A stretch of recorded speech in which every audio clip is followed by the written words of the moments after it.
Tao of Jeet, page 182. Generally, the immediate riposte is the most effective as it forces the opponent to be on the defensive. To ensure its effectiveness, the parry and riposte must be made just as the attack is ending and before the opponent has an opportunity to change from offense to defense. This form is known as the parrying and riposting on the final of the attack. It implies that the defendant is morally certain of the line in which the attack will end. The immediate riposte on the final of the attack may be done crispy into a direct combination, or it would be a non-crispy to here and main.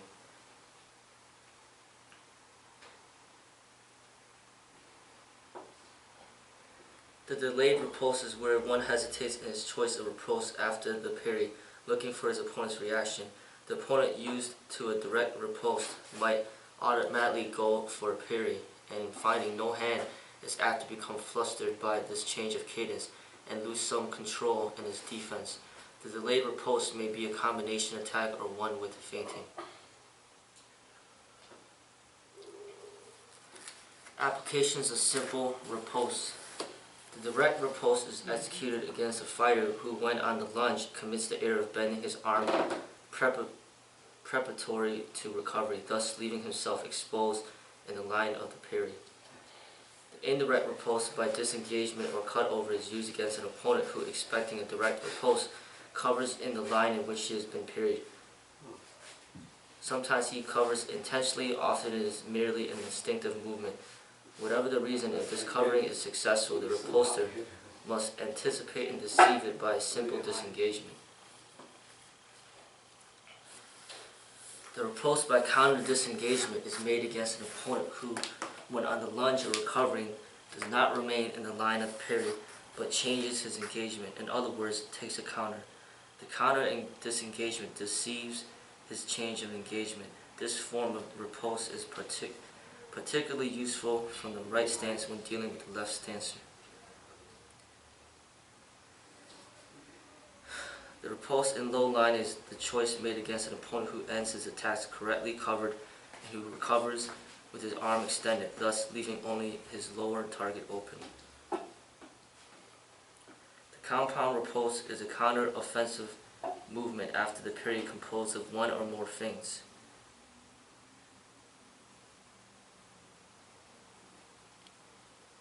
Example: compound riposte of 1-2 following the parry of counter 60.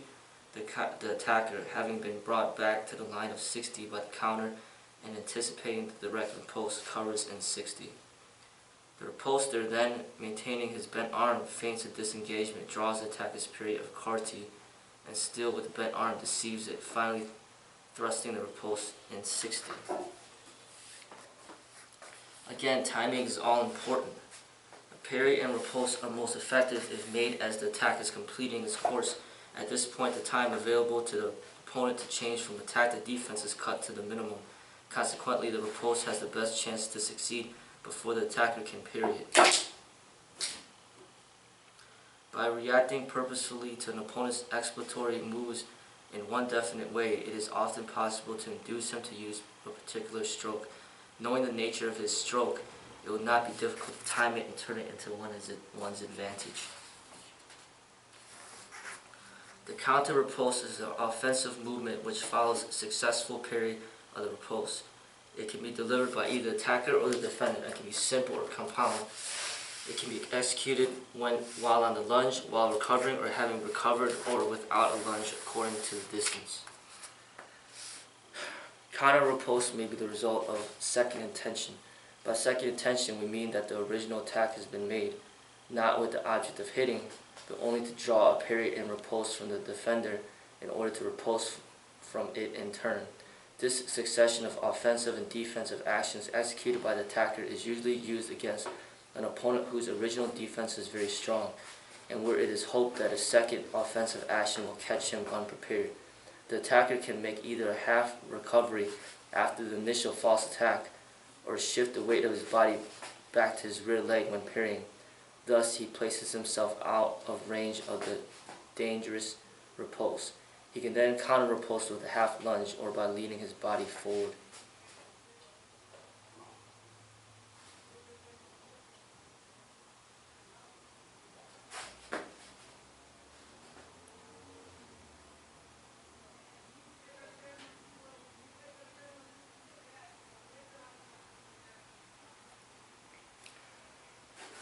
Renewed attack. When the opponent retreats without troubling to parry, the redoublement in boxing or remise in fencing can be useful. It is a renewed attack or replacement of the weapon on the target in the same line as that of the original offensive or counter-offensive action. It is a stroke that may also be aimed at an advanced target such as the shin or knee, and is designed to penalize an opponent who, riposting indirectly or compoundly, uncovers himself because his movements are too wide.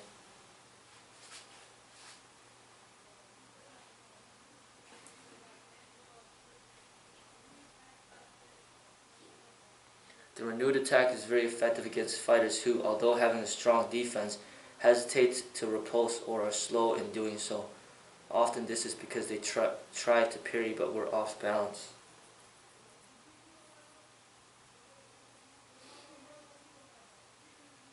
And many fighters commit the error of leaning back on their rear leg when defending themselves instead of taking a short step back.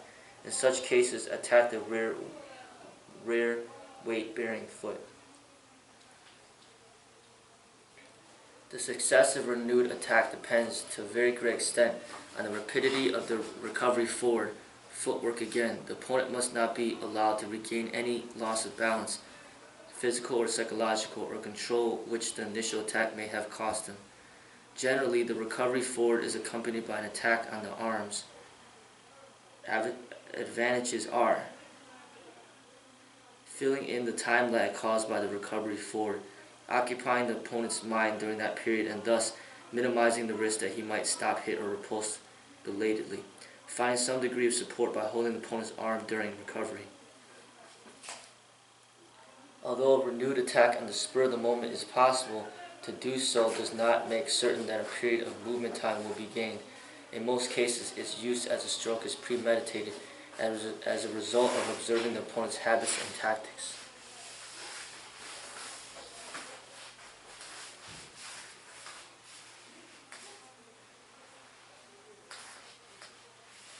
Following the recovery forward, the renewed attack itself may include the following examples.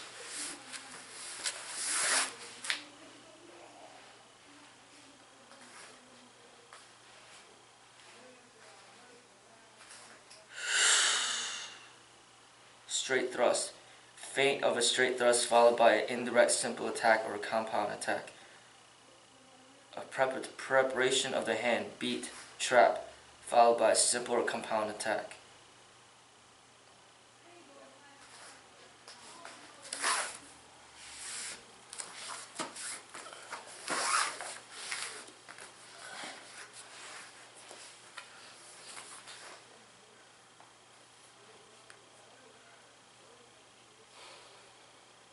Tactics. Tactics are the brainwork of fighting. They are based on observation and analysis of the opponent and on intelligent choices of actions against them.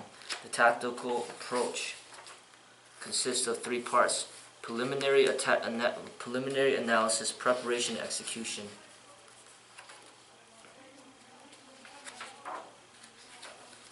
Preliminary analysis. The purpose of the preliminary analysis is to lay the foundation of scrutinizing the opponent's habits, virtues, and faults. The fighter should know whether his opponent is aggressive or defensive, whether he likes to make action on time, and what his favorite attacks and parries are. Observe him closely, for even if you know him, a fighter's physical and mental conditions vary from day to day. The tactical fighter should shorten and lengthen the distance and make use of false attacks that are pervasive enough to force the opponent to reveal the quality and speed of his reactions.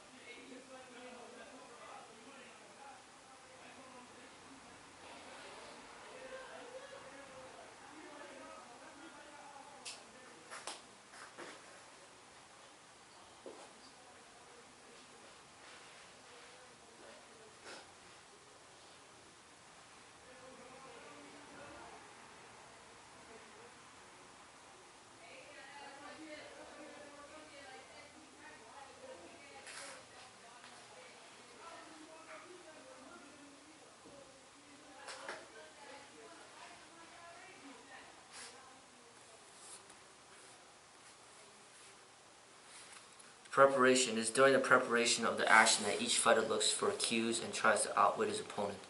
The variations are endless, but a few examples may be pointed out. For instance, the fighter who plans to score on the attack has to take the initiative and keep control of the play. He attempts to mislead his opponent by sometimes making a false attack followed by a real attack to a different area or to the same target area. The lines and positions should be varied in order not to give the opponent a free moment in which to seize the initiative.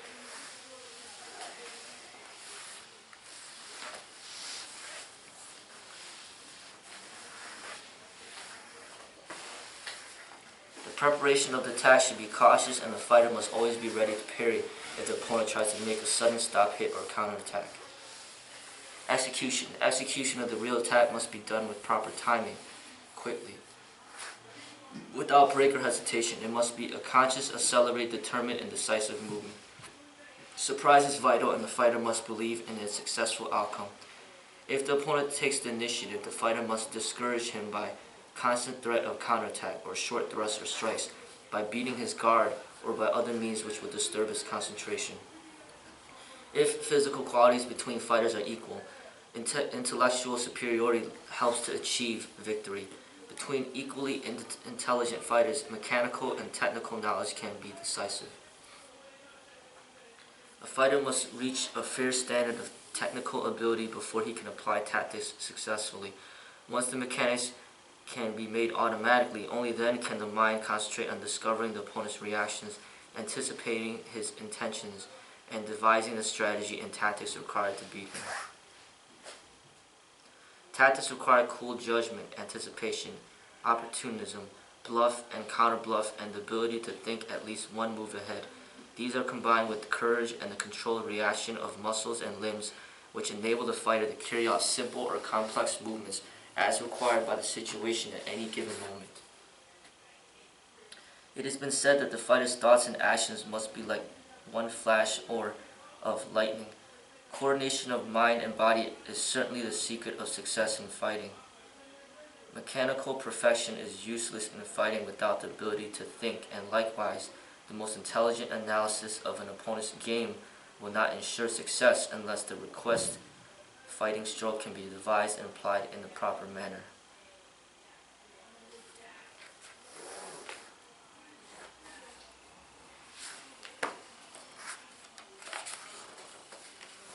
The basic key to fighting tactics is to take advantage of the weakness of the opponent. Would you attack an opponent when he is all prepared, well balanced, and is either in a nervous, wild rhythm or in a well-controlled, educated rhythm? Would you meet in anger, rushing opponent head-on? Of course not. A great artist would first control distance through adjusting footwork and then proceed to lead the opponent's rhythm through feints, false attacks, and economical peckings.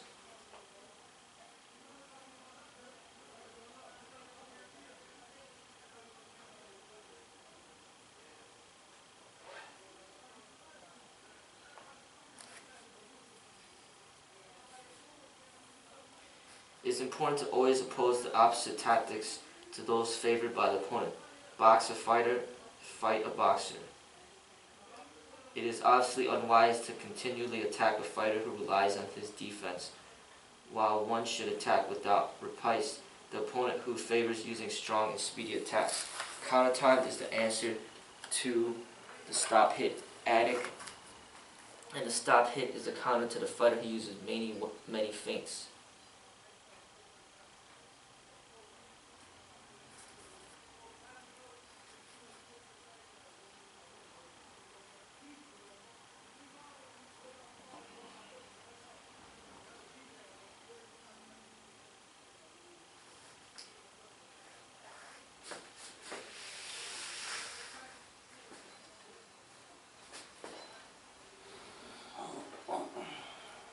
A fighter with a long reach, or one who continually makes renewed attacks or attacks with a step forward, generally requires a wide measure. It is a mistake to always step back on the attack or preparations, since this will help the opponent to obtain the space he requires to maneuver. Such an opponent will probably be disconcerted and lose his precision if the measure is shortened by a step forward into his attack.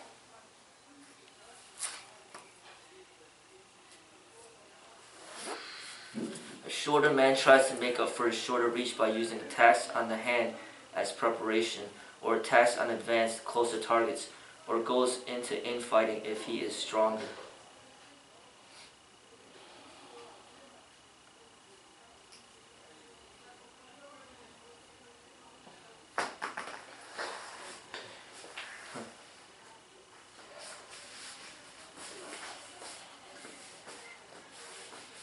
Play with your own cadence to confuse the opponent, then suddenly put on a burst of speed. The fundamental tactic is to draw the opponent to step forward and attack as he steps.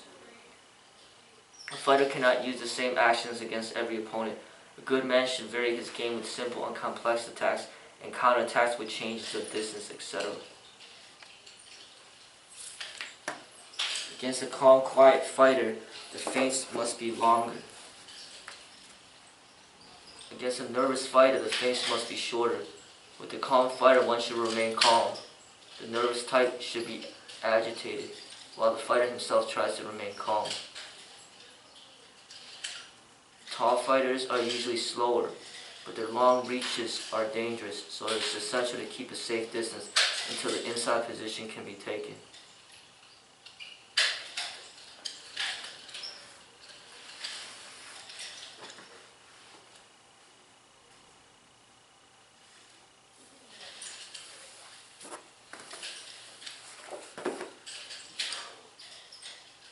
Unconventional fighters are wide, sometimes unexpected motions. Against such fighters, one must keep his distance and the parry should be taken at the very last moment. Unorthodox fighters usually use simple actions and almost always execute these in the same tempo. The attacks are made with wide movements, given a chance for timed or stopped hits. The loss of a fight against such an opponent frequently points to the fighter's inflexibility and his inability to adapt his style to the requirements of the moment.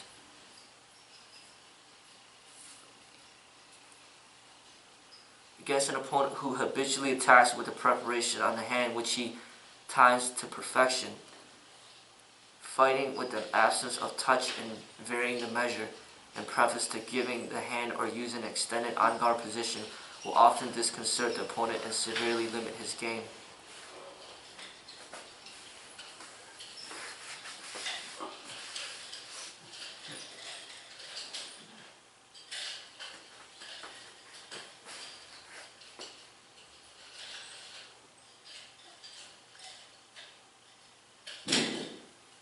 Against a patient fighter who remains well covered on guard, who keeps out of distance, evades any attempt to make preparation, it is unsafe to attack directly. Such fighters generally make accurate stop kicks or hits. The obvious answer is to draw his stop hit with menacing feints and complete a second intention attack, taking his hand maybe to grappling.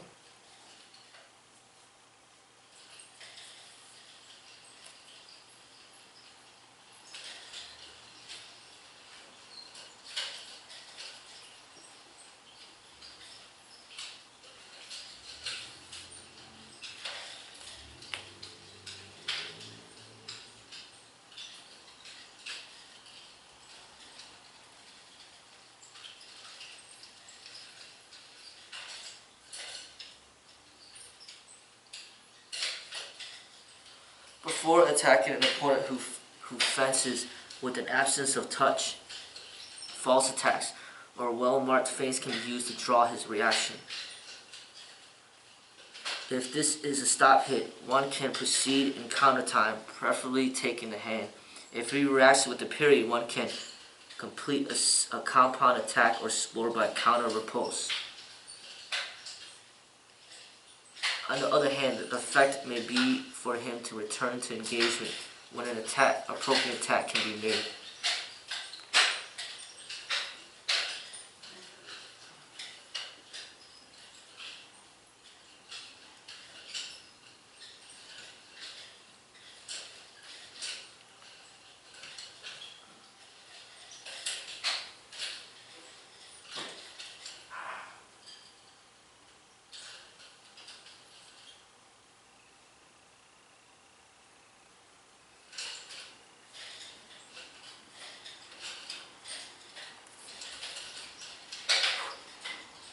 The novice's rhythm, probably irregular, is hard to gauge, rendering long phases dangerous, as he is unlikely to follow the lead being given him. He will most certainly panic easily and parry at the slightest provocation. These parries, started too soon and lacking control, often take the form of whips directed in no particular direction. They are apt to catch the attacker's arm. There is, therefore, every reason to be careful not to attack with compound movements against a novice, but to wait for the opportunity to launch simple, rapid, economical technique.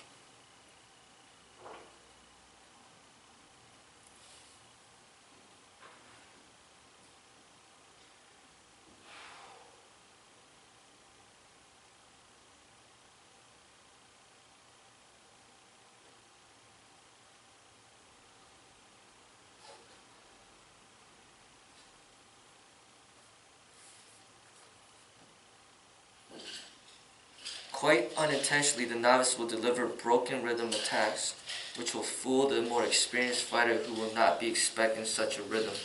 Thus, it is essential to maintain a very carefully judged measure, which will force the novice finally to overreach to hit. The golden rule is never to use more complex movements than are necessary to achieve the desired result. Start with simple movements and only introduce compound ones when you cannot otherwise succeed. To hit a worthy opponent with a complex movement is satisfying and shows one mastery of technique. To hit the same opponent by a simple movement is a sign of greatness.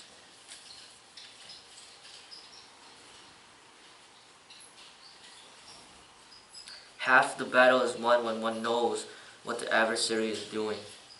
If, in spite of having correctly chosen the corresponding movements, the action fails, the reason must be due to faulty techniques.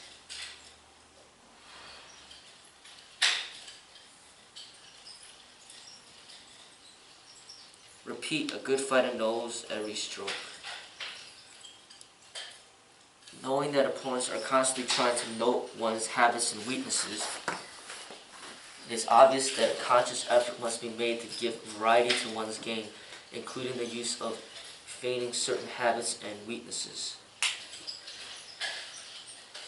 Right-hander versus left-hand. The right hook is very effective as an offensive punch and as a counter punch thrown immediately after a short hop back. Remember, a southpaw who uses his right hand efficiently along with his normally effective left hand is hard to beat.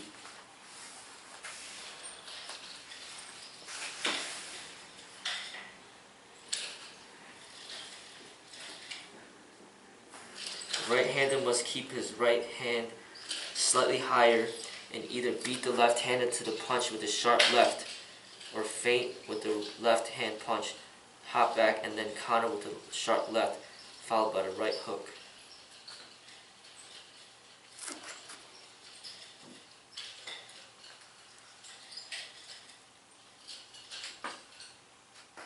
Another version is to keep moving to the right, using the right hand a lot for defense, and the left for attacks to the head and body, more especially to the latter.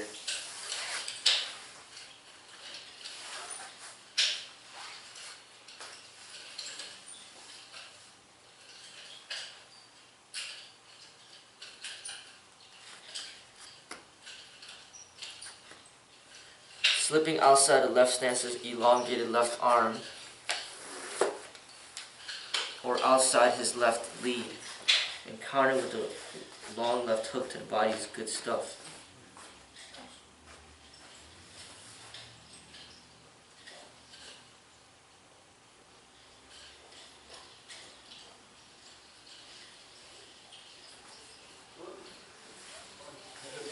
Gliding into trap in the engagement of the outside line is advisable before a low side kick attack on an extended target. Lean well away from his lead hand while you side kick. Economy flow starting should eliminate his counter lead kick, especially if the flow is timed with him shifting his weight forward.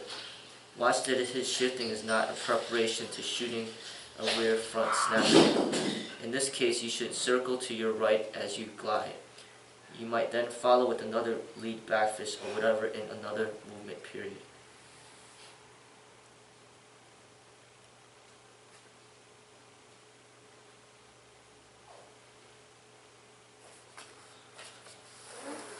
A beat and engagement of the outside line can be used as a preparation for a false shin knee kick. Immediately using the 1.5 rhythm to finish the lead thrust to the opponent's face over his hand. Use a corresponding supplementary guard for either his disengagement to a left lead hook or to a right cross.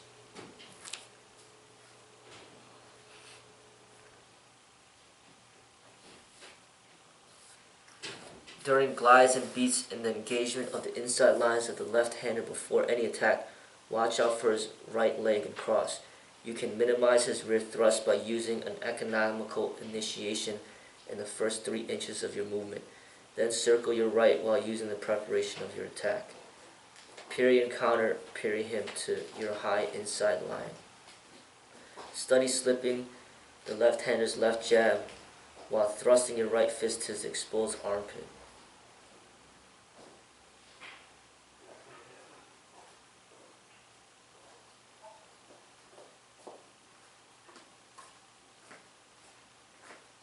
Engage him in the high inside line to disengage and return on his high or low outside line.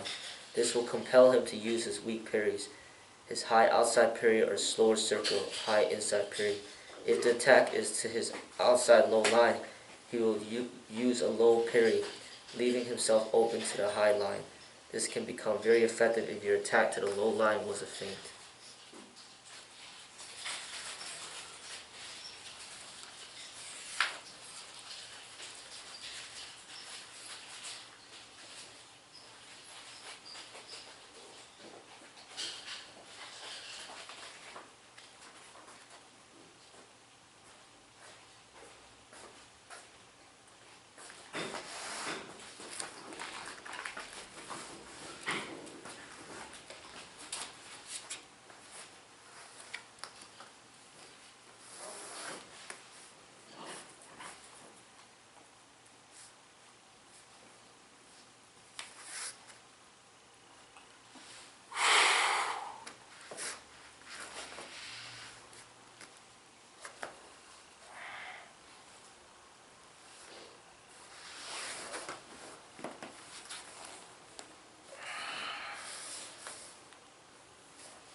I bought a guitar after getting this. This is called a Merlin Seagull.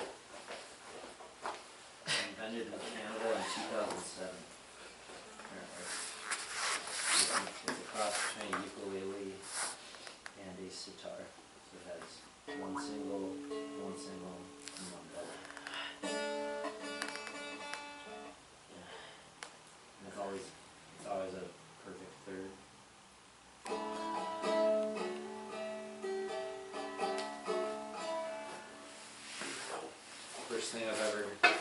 First stringed instrument I ever tried. So